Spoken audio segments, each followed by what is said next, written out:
What's going on, everybody? Welcome back to the Fragrance Fraternity. Hope you are doing well. Hope this video finds you in good health. Today we are talking about 8 fragrances that are going to elevate your fragrance game when you're ready to take your fragrance game to the next level, step it up a notch. I got you covered with these 8 fantastic scents. Let's get started here. You know I don't like to do long intros. I like to jump right into it with Mancera's Black Gold. Probably my favorite one from the house right now. You get a really great combination of both fresh aquatic notes with a violet leaf type freshness going on, and also you get some darker nuances, some like incensey, smoky type nuances as well. It really combines aquatic freshness with dark smokiness in a really beautiful way. If you're a fan of Acqua di Gio Profumo and you enjoy the way that fragrance basically captures both of those elements, you're going to really enjoy Mancera's Black Gold. In some ways, it is a niche take on Acqua di Gio Profumo. Shout out to Dedrick Hicks Jr. He kind of came up with that analogy, and I think that describes it perfectly.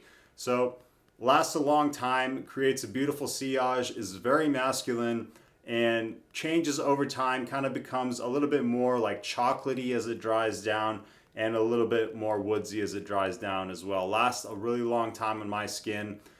And you can find it for a decent price. You know, these Manceras, they go for the 4-ounce bottle around $80. And when you're getting into niche perfumery, this is a great place to start. One that is kind of slept on, Mancera's Black Gold. It's kind of like a piece of charcoal took a shower, if you can envision that. Next one up we have is a more affordable fragrance. This is Paris Hilton's Gold Rush Man. I learned about this one from Jeff from SoCal Scents, and I got to give him a lot of credit because ever since I got this one in, maybe about a week ago, I've been wearing it non-stop. I absolutely love this fragrance. It's very modern smelling. It really kind of captures a young man that's right around the age of 30, which is where I'm at in my life. So really represents me well. And it is a blue fragrance. It reminds me of kind of like Yves Parfum mixed with La Nuit de l'Homme. So if you took those two scent profiles, the sweetness of the Y DNA mixed with the cardamom spiciness of La Nuit de l'Homme. That's pretty much what I get out of this fragrance. It really combines both of those and creates this beautiful creation that you can get for under $30.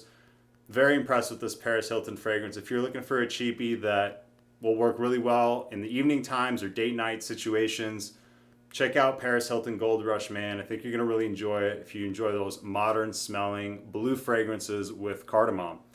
Gold Rush Man. Next one up we have is from Narciso Rodriguez. This is Bleu Noir. This is the Parfum. Quite a departure from the others in the line. Doesn't smell like the others. Really does its own thing. If you're a fan of Dior Homme Intense or Valentino Uomo Intense, Givenchy Gentleman EDP, these iris heavy based fragrances, this is going to be one that you really enjoy. You do get that makeup lipsticky bag iris, so it's not going to be for everyone. You have to enjoy that. That's really prominent here. You also get a nice accompaniment by a suede note, so that's kind of what sets this one apart and makes it a little bit more interesting, and this is why I tend to reach for this one and recommend it over those others. The combination of the suede really adds interest, adds nuance, and in the air this is just creamy, powdery, just beautiful. Really lasts a long time. It's a feeling. This fragrance really invokes a feeling that I can only really tell you about if you spray it and experience it yourself, which I highly recommend you do if you enjoy iris fragrances. You can get it at a good price. Quality is definitely there, and just a beautiful powdery fragrance. You have to like powdery. Bleu Noir Parfum. One of the best iris fragrances in the collection and one of the best that I've ever tried. Definitely underrated. Next one up we have from Nishane. This is Wulong Cha. This is springtime in a bottle. If you enjoy tea-based fragrances, then this is kind of like a must-have. Beautiful ozonic type feel, very airy, very effervescent. It sparkles, it really shines. Certainly more of a daytime wear. It also is pretty unisex, so this is a bottle that you could potentially share with your significant other. But every time I wear this one, it really just invokes a feeling of springtime, of mild weather, of a laid back type of feel, a kind of relaxed, casual feel that that's kind of where you get teleported to with Nishane's Wulong Cha, my favorite one from the house. And yeah, if you enjoy tea-based fragrances, you got to at least try this one once in your life. Wulong Cha, beautiful stuff. Next one, we have Dior Sauvage. This is the Parfum concentration. Sauvage will always be in my top 5 favorites. I love the way that the embroxing comes across. I love the way that kind of like the black pepper spice adds to the scent profile and the sea hours that it creates, and just the overall wearing experience of Sauvage. You get a really great fresh fragrance with some heft and some depth in this Parfum concentration that lasts a long time. Super versatile. Dress it up, dress it down, daytime, nighttime, doesn't matter. You're always going to smell great.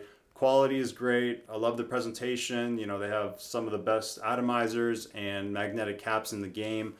Bottles always look really stunning, and you always feel a certain elegance when you use a Dior product. So Dior Sauvage Parfum is one that I really am going to keep in the collection forever. And if you're a fan of the Sauvage scent profile, I highly recommend you check out the Parfum, especially for evening time, you know, going out and date night type situations. It really excels there as well. So check that one out.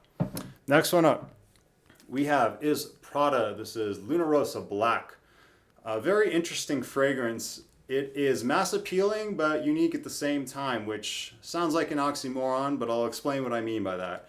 In the opening, you get this sort of like Play-Doh type smell, which may sound unappealing, but it's anything but. It's very appealing, and the masses are going to absolutely love this one. This, in my mind, is like the definition of a designer fragrance.